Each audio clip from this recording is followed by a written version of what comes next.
జిల్లాలో రైలు పట్టాలు తప్పింది. పెందుర్తి రైల్వే స్టేషన్ సమీపంలో గూడ్స్ రైలు పట్టాలు తప్పి పక్కకు వెళ్లింది.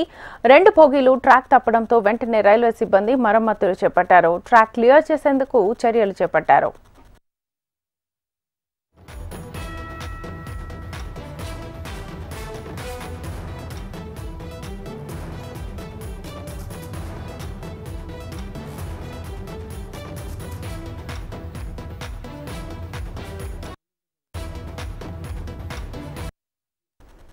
విశాఖ జిల్లాలో రైలు పట్టాలు తప్పింది. పెందుర్తి రైల్వే స్టేషన్ సమీపంలో గూడ్స్ రైలు పట్టాలు తప్పి పక్కకు వెళ్లింది.